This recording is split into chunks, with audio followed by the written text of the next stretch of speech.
AI is huge and it will help you so much, but it's exactly that. It's a collaborator. It should be a collaborator. It shouldn't take people's jobs away because it won't, and I don't think it will ever be as a human.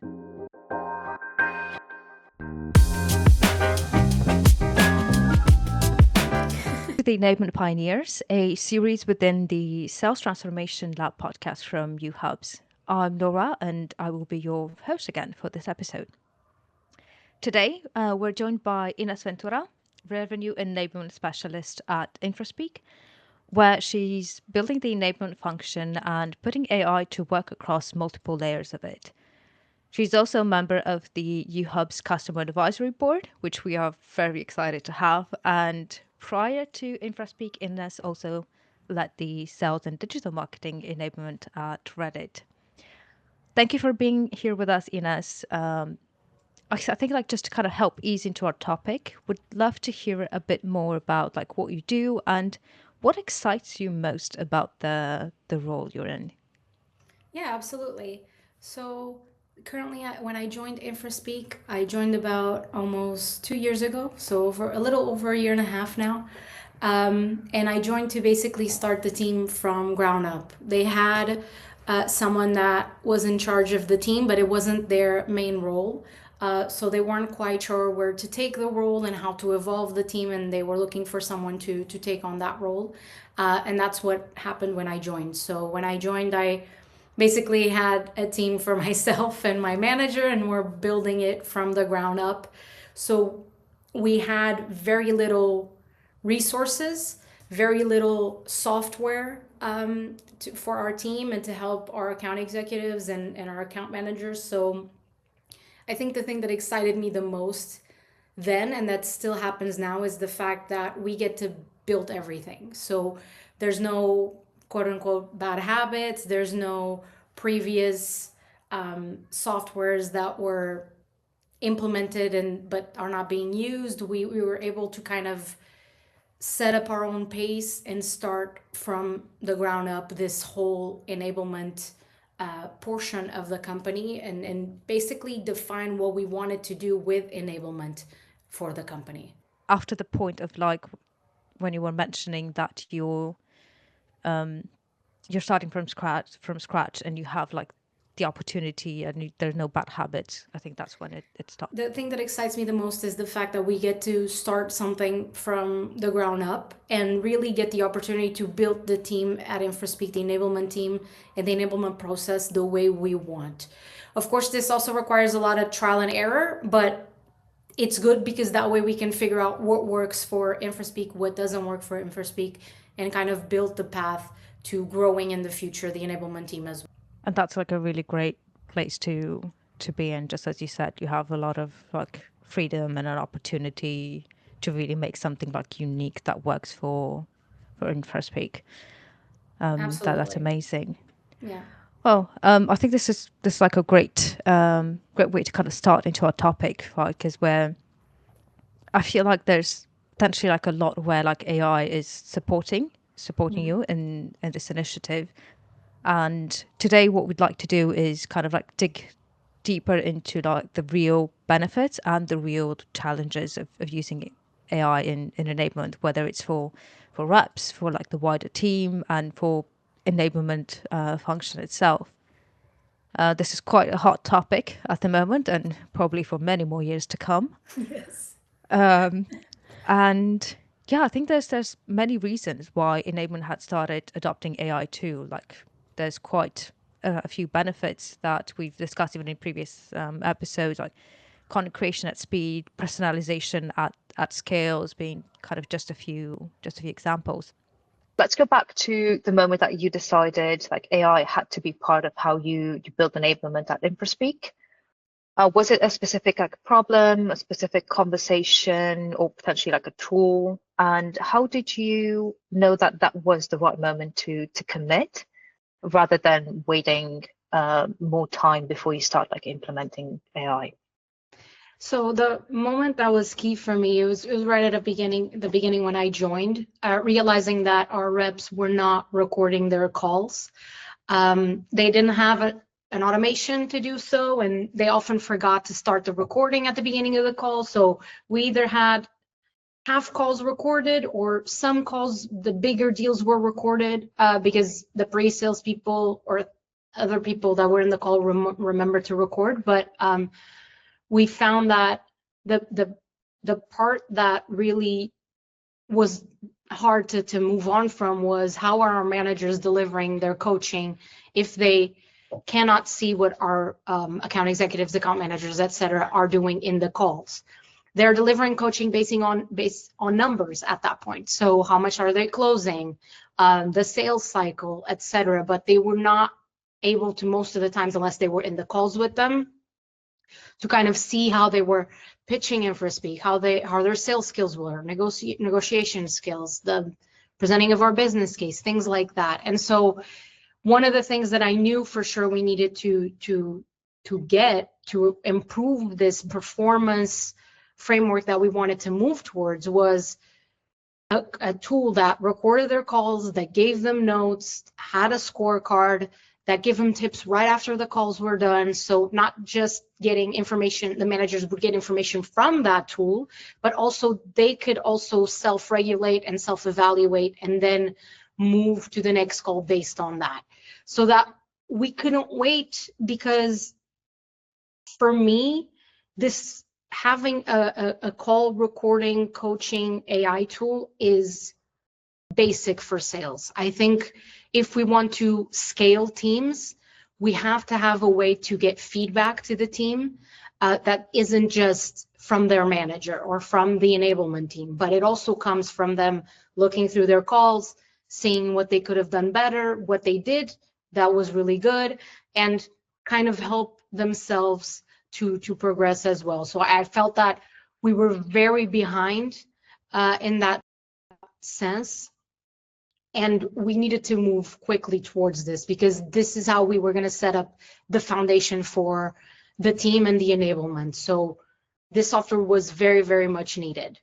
I see. It sounds like there were quite a few needs there. But if I were to kind of summarize, so visibility sounded like it was really important to get like better visibility, but also like having like a tool that would help kind of like build like continuous like habit. And it's a challenge that we've heard from clients in the past as well, where you do like an initiative where it's like coaching, training, and then it kind of felt like it's like a standalone thing where you do it, like people are trying to implement it, but then at some point it's just like stops, right? And it's kind of difficult to get that continuous, whether it's a nudge or whether it's like feedback that teams need in the moment, right? To be able to create that continuous loop. And it also sounds like perhaps like autonomy is something that this tool kind of provided to people, instead of having to wait until they get their managers to give them like feedback and then discuss this. Like the AI tool give them a bit of like more autonomy on their self-development to be able to like practice and really work it out. That's really great. Yeah, I think for tools like this, the importance is, and I always say, it's hard implementing a new tool in any company, because humans in general don't like change. So if what they're doing at the moment is working for them, it's hard for them to move forward.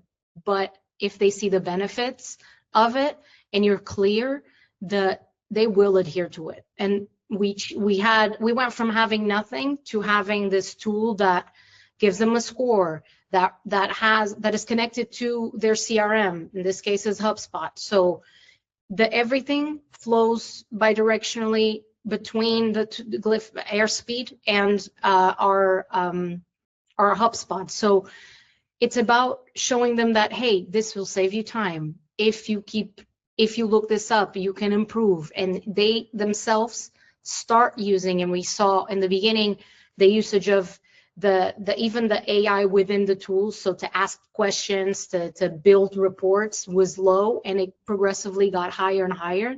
And at the moment, people use it pretty much every day. They have reports set up to prep meetings on Monday, to prep them the whole week.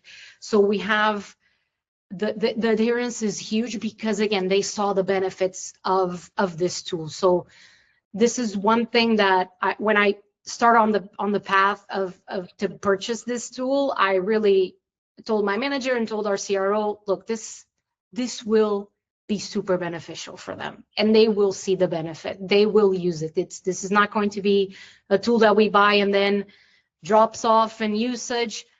It won't, because the time that it will save them, the automations that it has, and the it's what you said, the autonomy that they have when using the tool, it's going to give them much more confidence to continually use the tool, and that's what we've seen.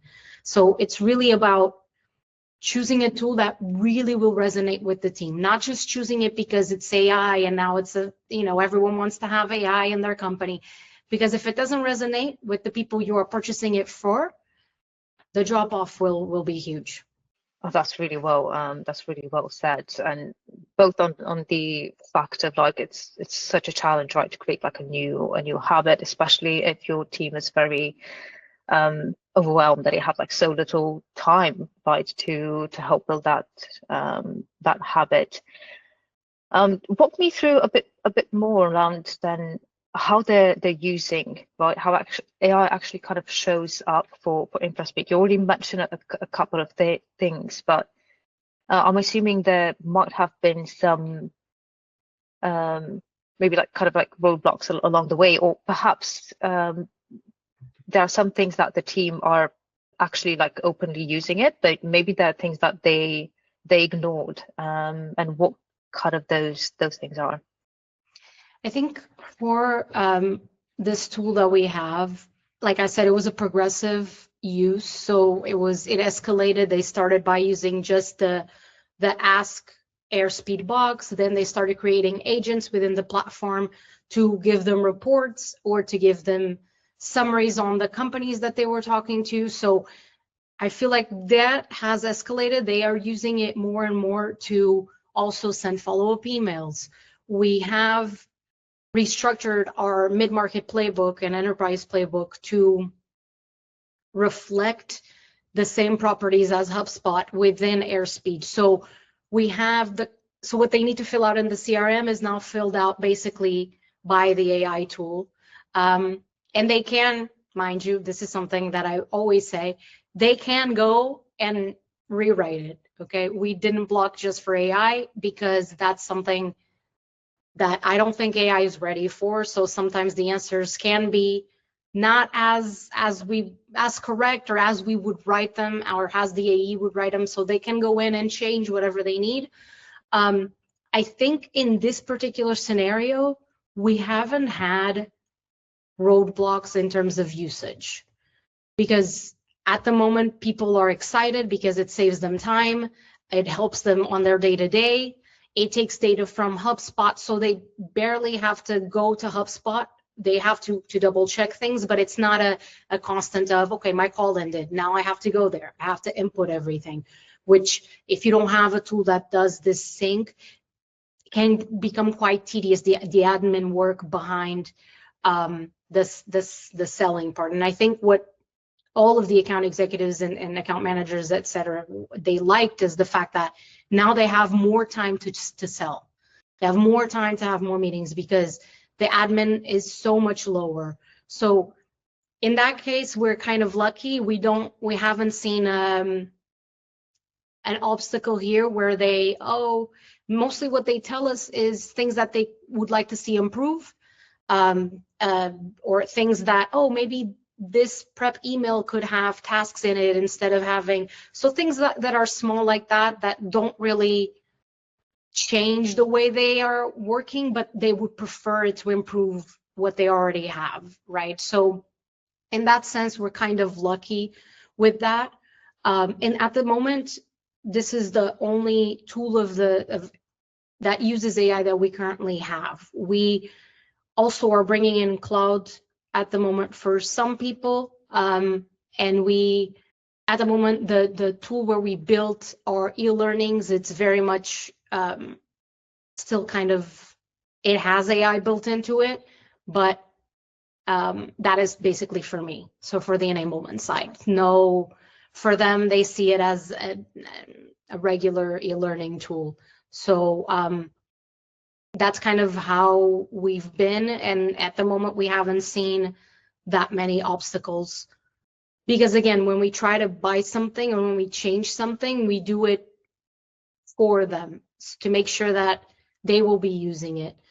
Because we have had a case where just right before I came in, where we had a tool that was supposedly used for digital sales room and content management, but that tool was not effective at all. And so we ended up having to cut it because we had at one point 10% usage, which was very low. So when we realized, hey, we're spending money on things that are not resonating with them, they're not using it, either because they're not easy to use or because they don't look as good as some of the other tools that have digital sales room do, so they prefer to do it the old-fashioned way. So it's one thing that I always say, resonate with the crowd that you are going towards. Yeah, that makes a lot of sense, doesn't it?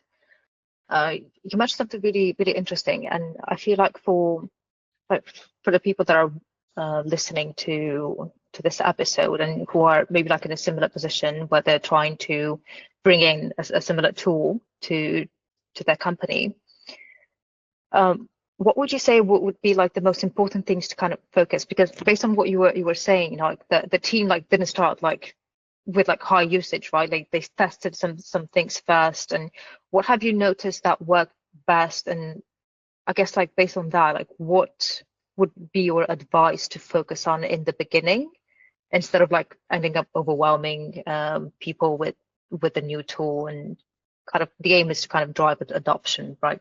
Yeah, so for me is focus on the main challenge that you're trying to solve. For us, the main thing I focused in the beginning was automating call recording. That was it. Them knowing that all of their meetings are going to be recorded because their calendar is set that way, the tool will be there. All they need to do is admit the tool in the room, and that's it. So start by focusing on that. That was the main thing I focused in, which was, hey, now all of your calls will be recorded. You will have a scorecard, which means all of the calls will give you a score, and you can see how you can improve, how not to. Your managers will receive an email weekly with their team's results, what they could have done better or not. And this was the beginning for us. After that, you start introducing little bits here and there. Hey, you know, the bar at the bottom, it's just an AI tool. Instead of opening Gemini, which, you know, we use everything Google, instead of opening Gemini, within that, you can ask it, hey, in this call, did we talk about X, Y, and Z? It will tell you. So they started using that more and more. And then we had a feature also came out for Airspeed where it was agents, and they could set up an agent to give them a report of whatever they wanted. So then they started using that a little bit more. Hey, so agents, let me set up something that every Monday at 8 a.m. it gives me a prep list for every meeting I have during the week. Things simple like that. And so you have to focus on things bit by bit. For us, it was, let's make sure people are using it. Let's make sure people are happy with the way things are moving between the tool and HubSpot, how things are being filled out.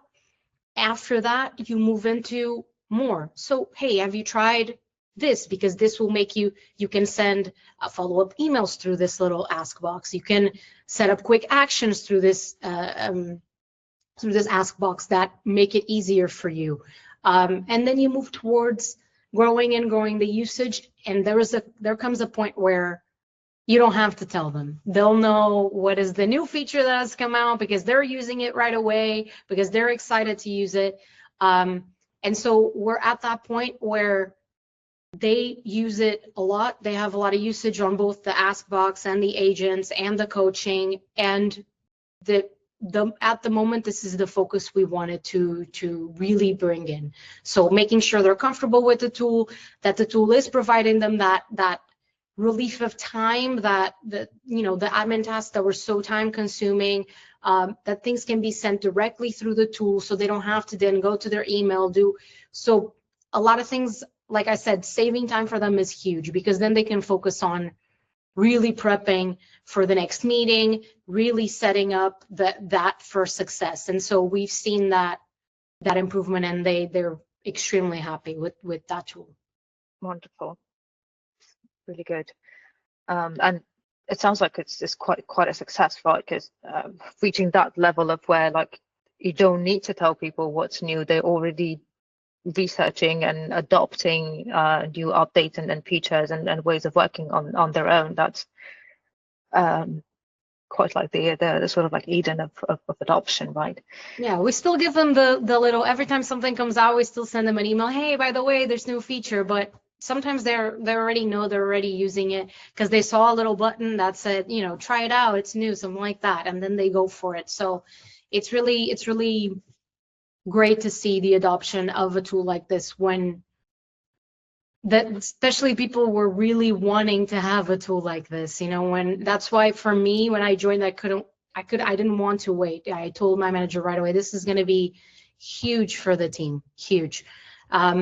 Because, you know, at the time we were scared. Like I said, we just had a tool that had 10% adoption that we were trying to remove from our software deck. So we had to quite put in the work to convince, you know, people spending the money, but it's very much worth it, especially if you don't have anything AI. It's a really good starting point for them, because it will help them, it will save them time, and it will, like, that naturally will help with the adoption of a new tool. And it would set like a good precedent as well for any like future tools that you'd like to implement as well. Understandable. You know, so we've kind of like focused on the team up until now. If we kind of like bring it now, like internally for enablement itself, we kind of like hear this quite often, right? That AI as an enablement lead or team member like kind of promises you that sort of like leverage, or like in some people's words, you can act like a bigger team than you are. What's the kind of like honest trade here? How have you felt that AI has been for you specifically? What did it give you? And I don't know, is there anything that it might kind of be quietly taking away from you and how you do your work now? So for me, AI is a huge topic for a lot of things. I think AI can be incredibly helpful. And for me specifically, I'm a one-person team, right? My manager is here, but he is not the one building, constructing, doing. So I'm basically just me. And with the AI, it's exactly what you said. You can make yourself feel and look like a lot more people are on your team, because it gives me the time to be able to do all of these things. So we have a tool for e-learning where I can put my enablement file there. It creates a pathway an e-learning for me.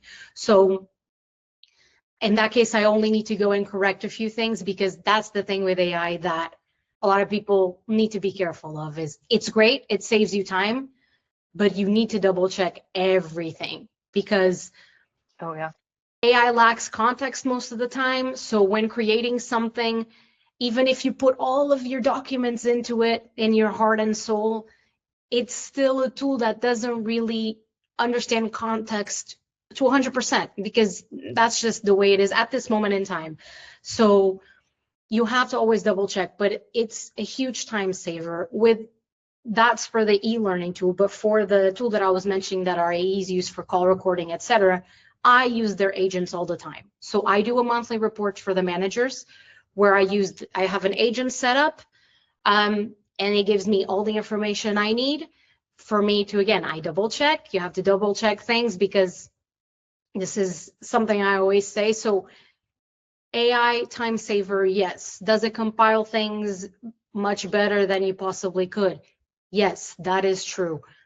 But for me, is something that is a hot topic, is AI can never replace, as it is right now, a person, in terms of whether that's an account executive, whether that's an enablement person, because we still have live sessions all the time, enablement sessions. So we don't just put out e-learnings. We don't just have reports set up. We have to double check those reports. We still do win-loss analysis, analyze what's behind that, and give our input from our sales, from our enablement perspective to the win-loss analysis that we're doing monthly.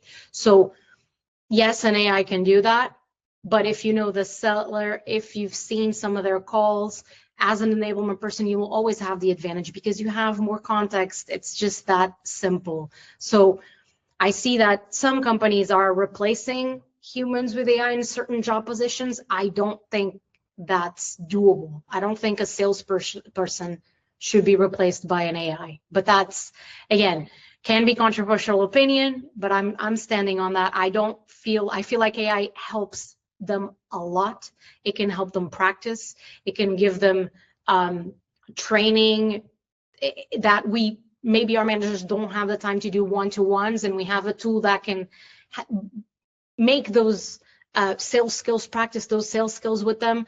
And the AI can be there to take notes, to remind of things, but at the end of the day, it lacks still context. So when we're talking about AI, it helps a lot. It's a time saver for enablement teams as well, especially as small as me. As I was saying, I'm one person. So inputting the content into a tool that spits out an e-learning, all I need to do is double check and it goes live, instead of me having to do it hand by hand, and then I have to format it, and I have to, it's completely different and a time saver. And the same thing goes for the call recording. I'm not recording my own calls, but what I am doing is using all the content that now the tool has to give me a monthly report on where they can improve, where are they lacking, and I kind of give my own perspective as an enablement person on top of the AI, so that the managers have that as well.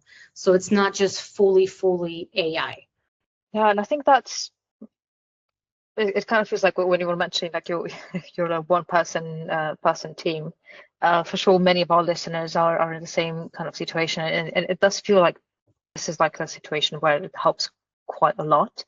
And it has the most impact. I was joking the other day with some of my colleagues that I'm like one step away to naming my agents. And we all started treating them as a team. And sometimes it kind of feels that way, right? Because you're constantly like training them, like explaining what works, what doesn't, giving like feedback. So it does feel like you're actually training a team, which of course can make mistakes, and you still need to kind of coordinate, like manage and make sure that everything is working and in the right context. Otherwise we'll get like a very interesting weird soup of things. Right? Yeah, I know. That's why I always say I think AI is incredibly helpful. It's to a point where it can do so much for you, but the human tasks, the human contact, especially in sales where you need that personability, you need the rapport to be built. It's very hard for me sometimes when I hear that people are replacing salespeople with, because I mean, maybe that's a personal thing, but I don't even like to, when I'm talking to a customer service rep of any kind, I don't even like to speak to a robot. I much prefer to speak to a human. So I feel like most of us out there prefer that contact. Of course, if it's a simple thing, we have plenty of, like, even with health insurance, things like that, where you just put in the documents, it spits it back out to you and it's fast. But if you're talking about something more deep, and I think with sales, and especially software sales, where it's a lot of money, budgets are high, you can't really have AI do that sale for you. I feel like it will lose a lot of personability, a lot of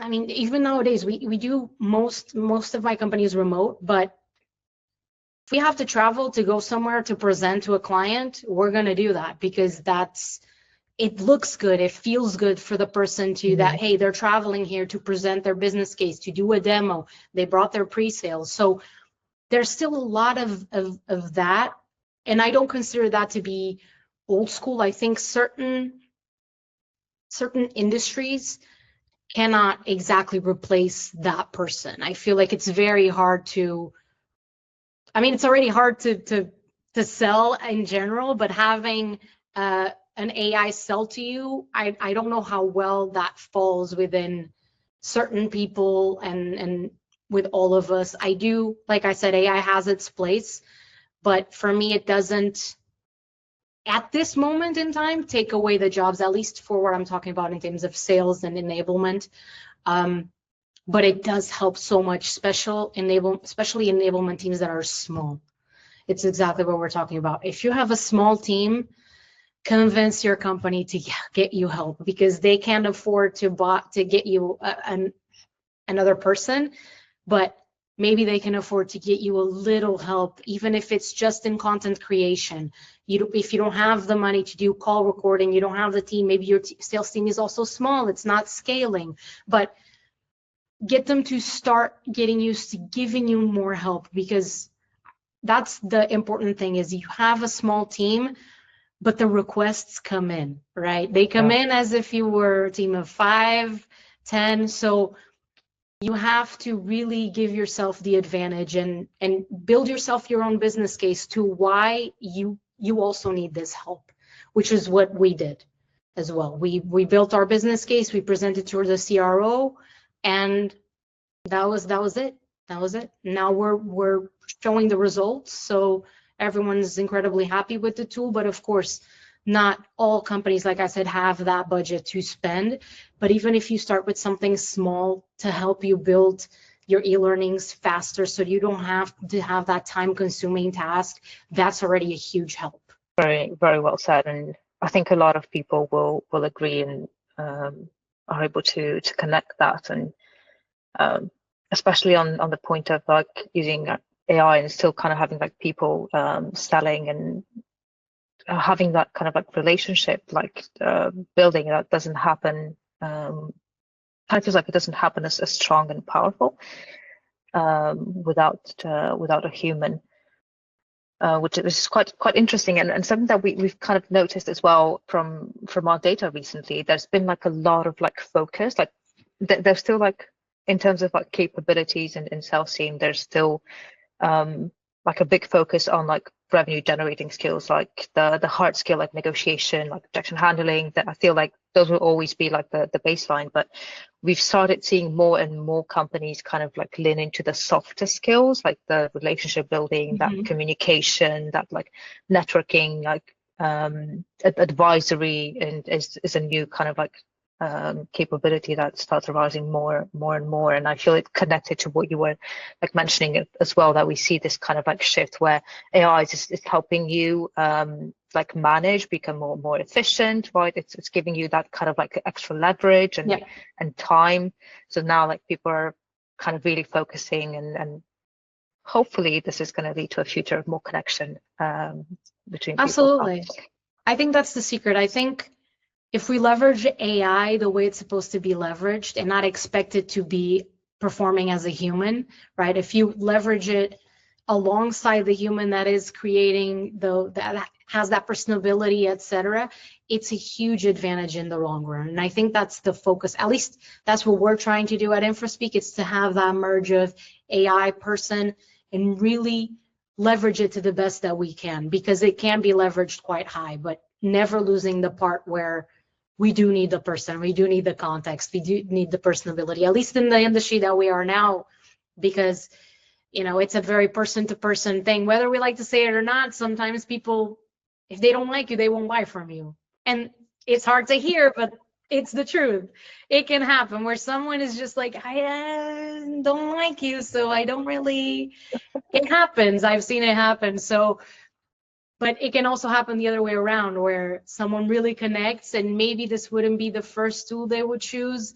But if you present it correctly and you have that leverage with AI, it all adds up to you having ultimately the advantage over another company. So I think that's the main key for AI at the moment that I always work with, is work both things in together, make it work together, because that's how you're going to leverage this AI and get everything to improve on your side as well. Because AI can, like I said, they have the tools of of getting our account executives to practice, and you have a whole conversation, a whole whatever you want, you just set up the scenario and they'll do it and play it out. So again, it can even help them with their own skills, whether that's negotiation, soft skills, objection handling, which are always kind of the ones that we harp on quite a while.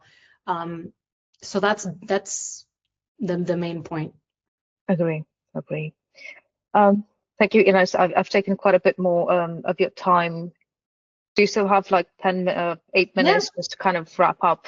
I'd like to ask a question at the end that's a bit more kind of like optimistic, like sort of imagining like a positive outcome and then kind of going backwards into what are people doing to achieve that. So for today, for our topic, the question would be like, let's say, so why does the next generation of enablement belong to practitioners who treat AI as a teammate they have to kind of to manage, and perhaps not like a shortcut they can like outsource the thinking to? So everything that we've spoken about, like using it as a collaborator.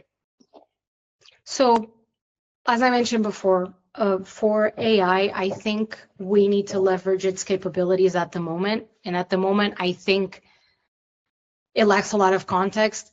If I'm being honest, I don't think personally we'll ever get to the point of a human getting all the context that it actually needs to act the way a human does. Maybe eventually, but at the moment, it definitely doesn't. And replacing enablement with AI may sound good for the people who want to save money in certain companies. However, an enablement position isn't just delivering e-learnings, isn't just buying a tool as call recording. Enablement position means you are delivering reports, you are still going through calls, you are still doing sales coaching on top of the coaching that your managers do. You should be doing sales coaching. It's something that we are funneling into right now at Infraspeak, where we start, now that we have the tools, now that we have the processes, now that the managers have more than enough data to do their coaching, now the enablement is going to step in as a sales coaching. We still need to deliver live sessions on product upgrades, things like that, that teach them how to sell, how to pitch. You can have an AI do that presentation for you. I've seen tools that literally have an AI just reading a script and telling you. But the concept of an enablement live session is that it's a Q&A.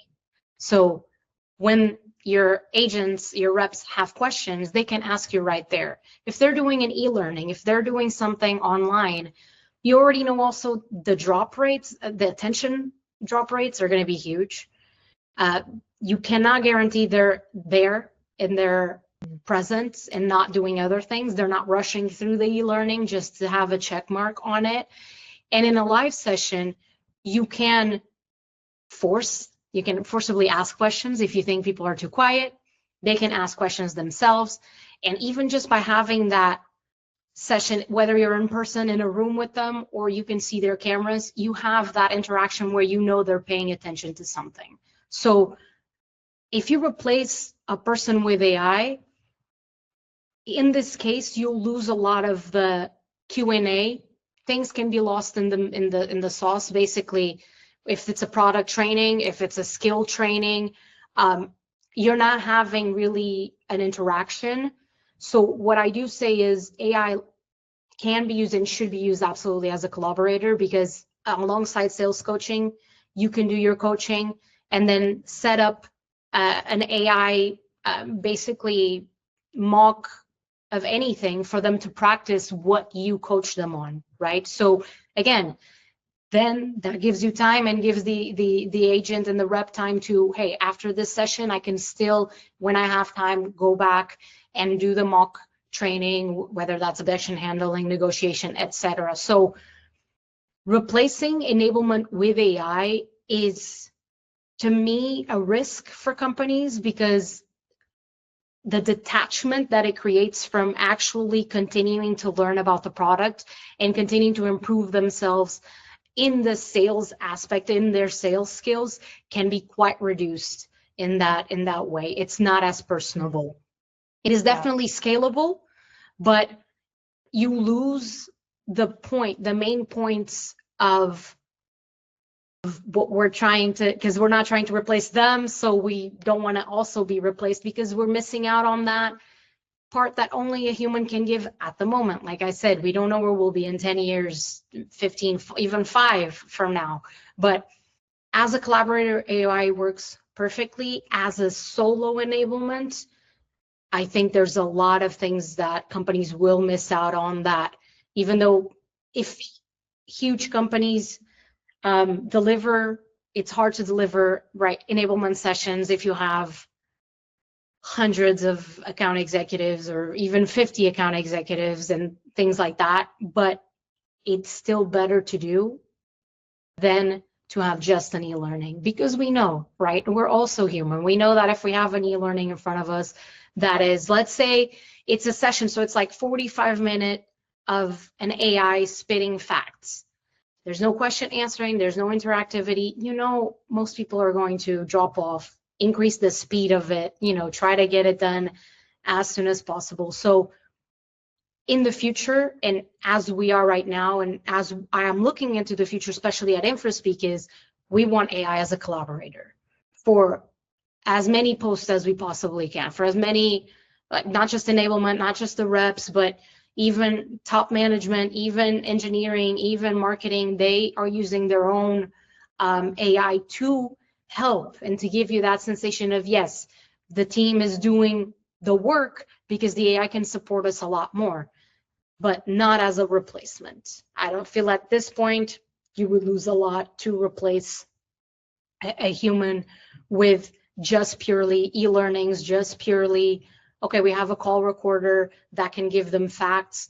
Yes, but sometimes, again, it misses the context. So it doesn't train them, or it doesn't give them the sales coaching or the approach that it should be giving, right? So at this moment in time, I don't think it should be even a topic at the moment. But I know that for some companies, it may sound easier and cheaper to just have tools that spit out content instead of having a person or multiple, depending on the size of the company, that really takes care of their agents and their reps and works with them to evolve them.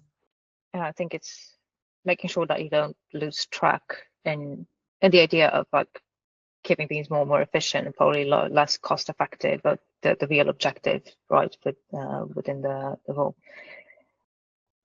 Inês, thank you so much for joining us. It's been an absolute pleasure. Thank For you. anyone who wants to continue the conversation with you, like what's the best way for them to reach you? Yeah, absolutely. Reach to me through LinkedIn.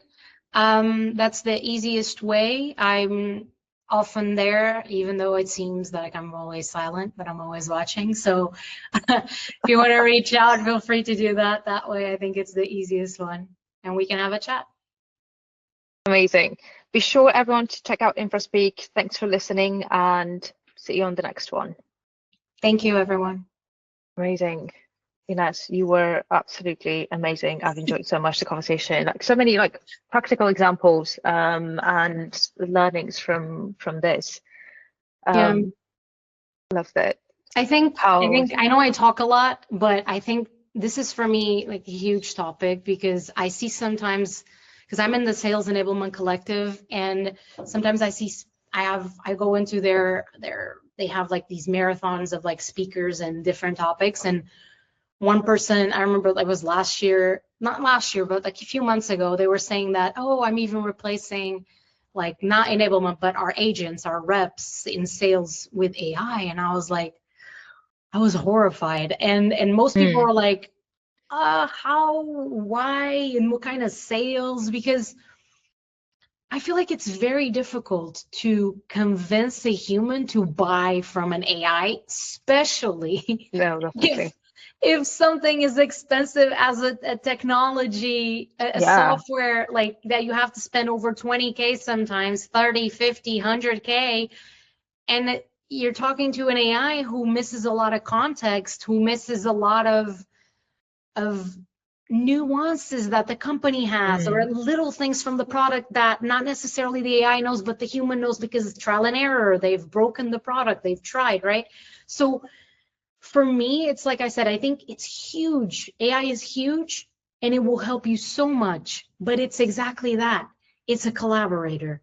It should be a collaborator. It shouldn't take people's jobs away, because it won't. And I don't think, and this is more of a personal opinion, but I don't think it will ever be as a human. It can try, it can mimic, just like psychopaths, sorry, the example, like psychopaths can mimic emotions, but at the end of the day, you will know, and you're talking to a robot, you will know, because it's obvious. And I think that it's, again, I think it's a lot of cost thing. I think a lot of companies want to save a lot of money, and they think paying a tool in the long run will work, but I don't think long term they will sell as much as a person would, as a team of people.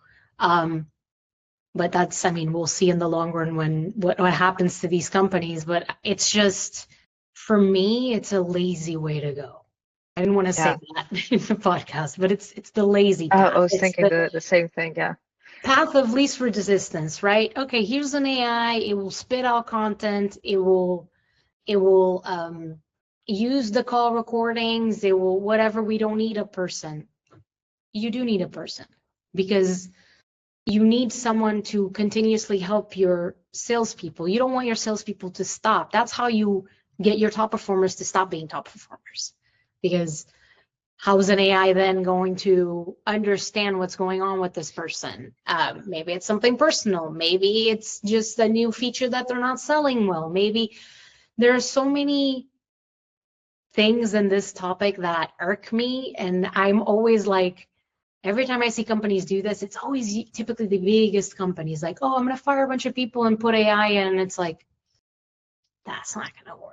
I've actually attended like a conference a couple of weeks back on in Romania. There's like a very like huge bank. It's called like BCR, and the CEO from Romania, director from Romania, sorry, like attended the conference, and he was on the topic of like AI, and he himself was saying like, oh yeah, no, it's great, and then we ended up like costing like thousands and thousands of dollars because the AI was working overnight and we didn't have like a limit, and we ended up spending so much more money. And you kind of start seeing like AI was cheap because they were still testing. It was like kind of better and stuff, but it's getting like more and more expensive. And yeah, I'm actually curious if at some point, if it's not going to be even like more expensive than having a human. It will, because guess greed runs everywhere. You think Yeah. the AI company CEO is going to be like, yeah, we're going to stay cheap so you guys can make money, but we are not going to make money. No, it's going to be, oh, you want to make money? I want to make money. So price go up. It's very simple math, really. Yeah. So I love that they think that this is like, it's going to, at one point, it's going to cost you more than having a team of people to have just several AI bots doing something. And are you going to have QAs that check what the AIs are doing? Like, who's going to monitor what's going on, what they're saying? Because, like I said, it lacks context. How are they going to pitch instead of doing a regular elevator pitch that all AIs know how to do? How are they properly going to pitch something and make it different? You know, so it's always this topic of, for me, AI, huge collaborator, love it. As a single thing, absolutely not. Absolutely not. I don't think it's ready, and I don't think but this is my personal opinion. I don't think it will ever be able to replace us. But we'll see. Yeah. Yeah, we'll see where all this leads. Well, again, thank you, Inês. Thank you. I really hope that we're going to have the opportunity to have you again on the podcast, maybe on other similar topic or something. I feel like we can speak for hours, right? On this. And you never run out of topics. We'll be in touch once the video is out. Thank you so much for your patience, understanding, and no energy. Worries. It's been really, really great. No worries. Thank you so much, Laura. We'll keep in touch. Yeah. Bye. Keep in Have a touch. good Have a day. great day. You too. Bye.